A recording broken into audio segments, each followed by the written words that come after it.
Hey, I'm Becca with the Happy Ever Crafter, and in this video, I'm going to give you my 5 tips for your posture while you're doing calligraphy.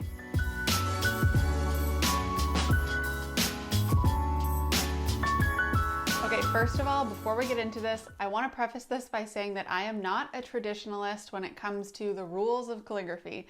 I know the rules, but I tend to just break them and do what works for me, as well as what I've seen work really well for my students in practice. So when it comes to posture, I really try and tell my students to do whatever feels comfortable for you. Experiment until you find the perfect posture where nothing feels weird, everything's comfortable, and that it works for you.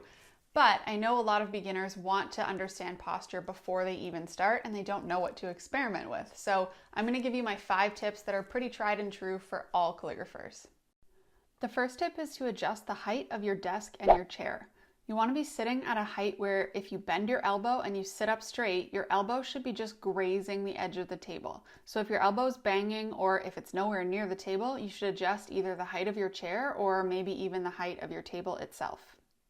The second tip is to make sure you're sitting towards the middle or the front of your chair, not leaning back and slouching. This might seem obvious, but I catch students leaning back and slouching all the time in my classes, and it's a habit you just need to break. So sit up straight and don't be leaning on the back of your chair. The third tip is to face your desk straight on. Don't turn your body. If you prefer to write with your paper at an angle, angle the paper itself, but don't angle your body in relation to your desk. Always face straight on. The fourth tip is to move your paper as you work. So notice how when I'm writing at the top of my sheet, my arm is comfortably extended in front of me, but it's not too far away from my body. But when I start to move towards the bottom of my paper, like my arm starts to get closer to my body and my shoulder is starting to tense up. So instead of letting that happen, notice where your hand is the most comfortable and then keep it there. Move your paper up and down as you need to instead of moving your arm. And lastly, my 5th tip is to always keep your opposite hand on the table as well. You want this hand to be able to help distribute your weight so that you're not putting unnecessary pressure on your actual writing hand.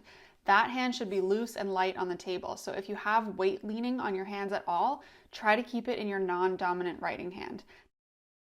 So that's pretty much it. I hope you find those helpful. If you stick to those, you should be pretty good. But again, if anything feels painful, something's wrong and you need to take some time to assess and figure out what it is that you're doing in your posture while you're writing that might be hurting you. This is going to be different for everyone, so experiment. But if you start with those 5 things that I just gave you, you should be pretty set. All right, I'm going to leave it there, but if you have any other tips that you figured out in your calligraphy posture that you think others might find helpful, feel free to leave them down below. And I'm going to leave you with another calligraphy basics tutorial, and I'll see you over there.